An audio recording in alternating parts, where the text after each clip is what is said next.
the most powerful man in the world, refused to start a war until one mysterious woman gave him permission.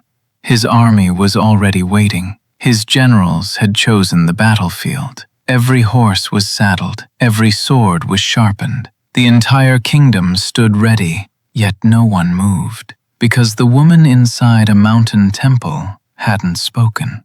And he wasn't the only one. For nearly 1,000 years, kings crossed dangerous seas, generals delayed entire campaigns, merchants risked their fortunes, ordinary people spent months on the road, all for the chance to ask one question and hear one answer. Some arrived carrying priceless treasures, others brought statues of gold. Entire kingdoms offered unimaginable wealth just to earn the favor of a woman who owned no kingdom, commanded no army, and claimed she wasn't speaking for herself. She said the words belonged to a god. Her predictions became legendary, not because they were clear, but because they weren't. She never simply said yes or no. Instead, she spoke in riddles. A single sentence, sometimes only a few words, strange enough to leave everyone listening more confused than before. Many walked away disappointed, certain they had wasted a long journey. Then, months later, sometimes years later, a kingdom collapsed. A battle was won, a king was betrayed, an empire rose, and suddenly, those impossible words made perfect sense. Almost as if history had been catching up to the prophecy. Coincidence? A brilliant understanding of human nature, or something no one has ever fully explained. For nearly 1,000 years, the ancient world treated her voice as the closest thing on earth to hearing a god speak. Philosophers respected her, generals feared her, kings obeyed her. Even some of the greatest minds of their age rarely questioned her. That alone should make us curious. Civilizations don't place that kind of faith in one person without a reason. Her name was the Oracle of Delphi, a woman believed to speak for the god Apollo from a temple high in the mountains of ancient Greece. But the deeper archaeologists dug beneath that temple, the stranger the story became. Because hidden beneath its stone floor, they discovered something that completely changed the conversation. A discovery that forced historians to ask a question no one had considered before. What if the oracle wasn't speaking for a god at all? What if the mountain itself had been speaking through her? To understand why millions believed that was possible, we have to travel back more than 2,500 years to a rocky mountainside where the Greeks believed the world itself had a center. Not the center of Greece, the center of everything. According to one ancient legend, Zeus wanted to settle an argument. Where was the exact middle of the earth? So he released 2 eagles. One flew east, the other flew west. They circled the world, until they finally crossed paths above a lonely mountain sanctuary. That place was Delphi. Whether anyone truly believed the story didn't really matter. The legend spread, and with every generation, Delphi became more than a place on a map. It became a destination, a place where heaven and earth were thought to meet. The journey wasn't easy. Visitors climbed steep mountain paths. Cold winds swept through the valley. The roads were narrow, dangerous, and often crowded with travelers heading toward the same destination. Some carried gifts, others carried questions. One man wanted to know if he should marry. Another wondered whether his city should build a fleet of ships. A mother prayed for her sick child. A king wanted to know if invading a neighboring kingdom would bring glory or disaster. They all waited patiently because everyone understood one thing. The oracle didn't speak whenever people wanted. She spoke only when Apollo allowed it. That made every visit uncertain. You could spend weeks traveling across mountains, only to be told the god wasn't receiving visitors. Most people accepted that without complaint, because arguing with the priests meant arguing with Apollo himself. The temple wasn't simply a place of worship. It was unlike anything else in Greece. Every path leading toward it was lined with treasures, golden statues, marble monuments, bronze shields captured in famous battles. Entire buildings were constructed by wealthy cities simply to honor Apollo or impress the people visiting Delphi. Walking toward the temple must have felt like entering the world's greatest museum, except none of those treasures were for sale. Each one carried a message. Our city was here. Our people honored the god. Our victories were possible because Apollo favored us. The higher you climbed, the richer everything became. Which raises an obvious question. How did one mountain sanctuary become wealthier than many kingdoms?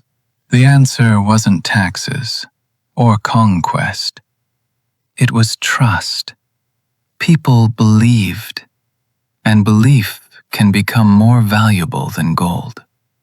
Every successful prophecy attracted more visitors. More visitors brought more gifts. More gifts made Delphi appear even more important. And the more important it looked, the more people believed its prophecies. It was a cycle that fed itself for centuries. At the center of it all was one woman, the Pythia. Surprisingly, she wasn't born into royalty. She wasn't chosen because of her wealth or because her family held political power. In fact, she often came from an ordinary background. That made her selection even more fascinating. Anyone could be born a princess. Anyone could inherit a throne. But becoming the oracle required something entirely different. At first, the role was usually given to a young woman, someone believed to be pure enough to serve Apollo. But history has a way of exposing human weakness. As Delphi became more famous, powerful men visited from every corner of the Greek world. Not all of them came with honorable intentions. Ancient writers tell stories of rulers becoming fascinated, not just with the oracle's prophecies, but with the woman herself. Whether every story is true, we'll probably never know. But the temple eventually made a surprising decision.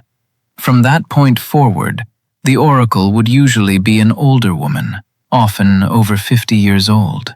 She still dressed in the robes of a young priestess, but age offered something important: respect, experience, and fewer distractions from the role she had been chosen to perform.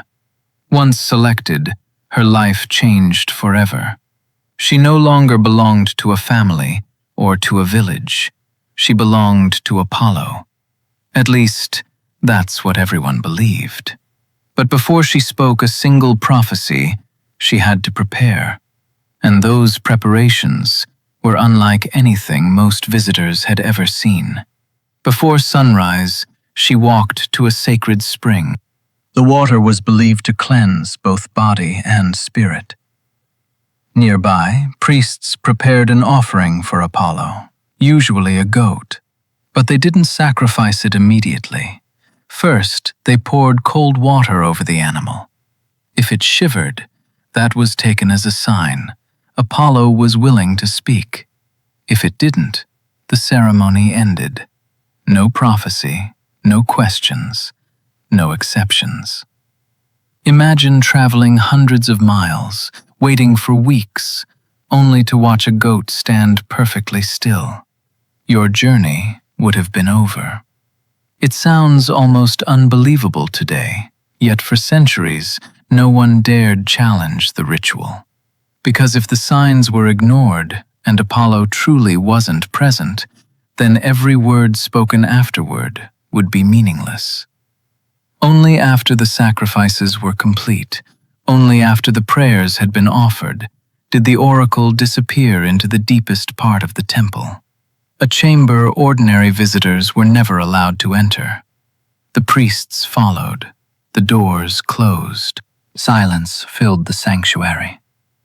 Outside, kings waited. Generals waited. Entire delegations waited, all depending on whatever happened inside that hidden room. And according to ancient writers, that room contained one very unusual feature: a narrow opening deep beneath the stone floor. Most people never questioned it. Why would they? It was simply part of the temple. But more than 2,000 years later, that forgotten opening would become the center of one of archaeology's greatest mysteries. For centuries, no one paid much attention to that opening beneath the temple. Why would they? The oracle spoke. People listened. History moved on.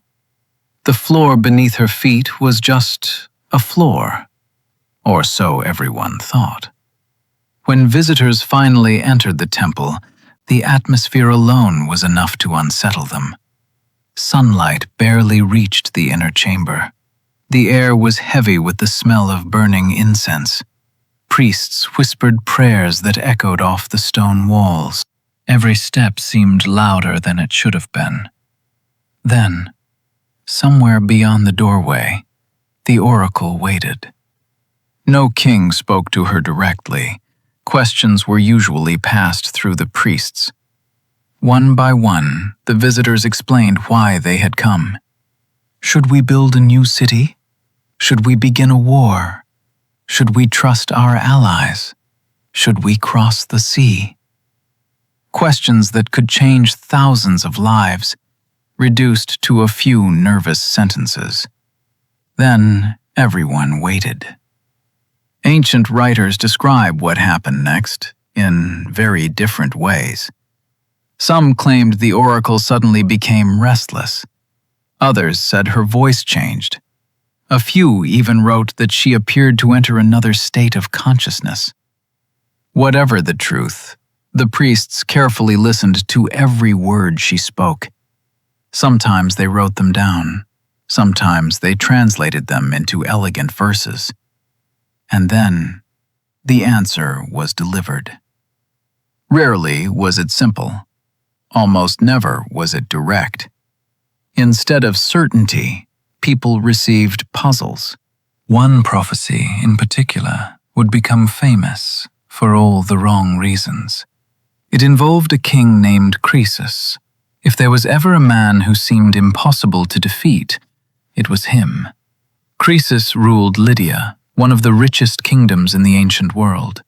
His name became so closely associated with wealth that even today, some old expressions still compare rich people to Croesus. Gold poured into his treasury, his armies were powerful, his kingdom flourished. Yet one question refused to leave his mind. To the east, another empire was growing stronger, the Persians. Sooner or later, one of them would have to make the first move. So Croesus did what countless rulers had done before him. He traveled to Delphi. He asked the oracle, "If I go to war with Persia, what will happen?" The answer seemed wonderfully clear. "If you cross the river, you will destroy a great empire." That was exactly what Croesus wanted to hear. He thanked Apollo, returned home, gathered his army, and invaded. At first, everything seemed to be going according to plan. His soldiers advanced. The campaign began with confidence. Then, everything unraveled. Battle after battle, the Persians pushed back. Croesus was defeated. His capital fell. His kingdom disappeared. Only then did everyone realize the oracle had been right. A great empire had indeed been destroyed, his own. That single prophecy became legendary, not because it predicted the future perfectly, but because it could never truly be wrong. If Croesus won, it fit. If Croesus lost, it still fit. And that's what made the oracle so fascinating. Her answers were flexible enough to survive history itself. Some historians believe that was deliberate. The priests understood politics.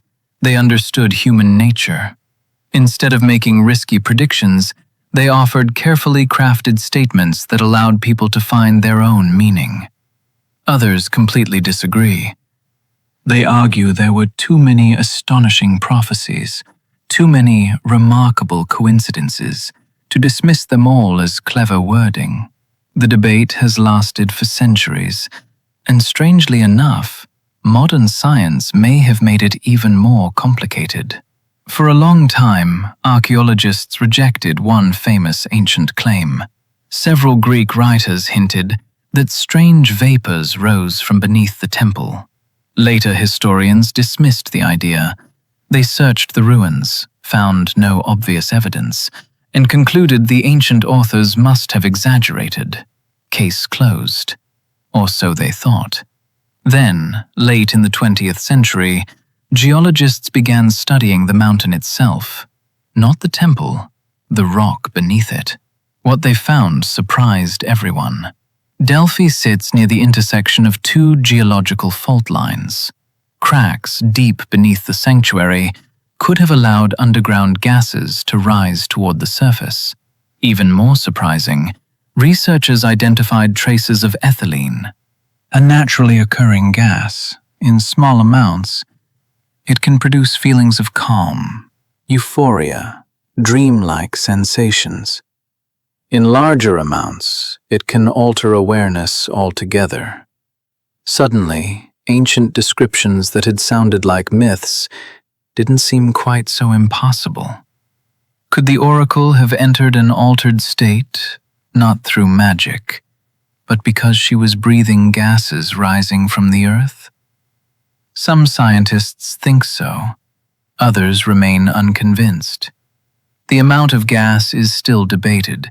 Whether enough could have reached the chamber is still uncertain. The mystery refuses to disappear. And perhaps that's exactly why the oracle continues to fascinate us. She exists in the narrow space where history, legend, religion, and science all overlap. Remove any one of those pieces, and the story becomes less interesting.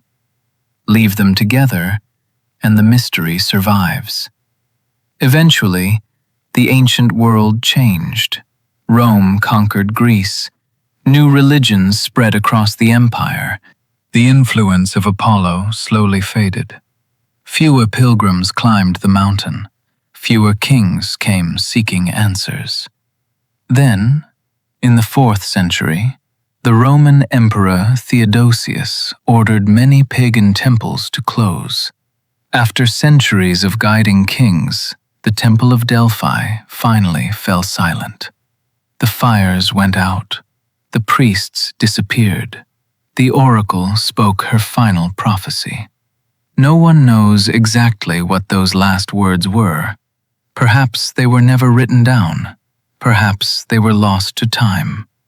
The mountain remained. The temple slowly crumbled. Earthquakes shook the valley. Rain covered the stones. Grass pushed through the cracks. For hundreds of years, nature quietly reclaimed the place that had once been called the center of the world. Today, tourists walk those same stone paths. They stop beside the broken columns, take photographs, admire the view. It's peaceful, almost impossible to imagine that this silent hillside once decided the fate of kingdoms. Yet if you stand there long enough, one thought becomes difficult to ignore. For nearly 1,000 years, some of the smartest people alive believed the future could be heard in that very place. Not because they were foolish, not because they lacked intelligence, but because every civilization searches for certainty.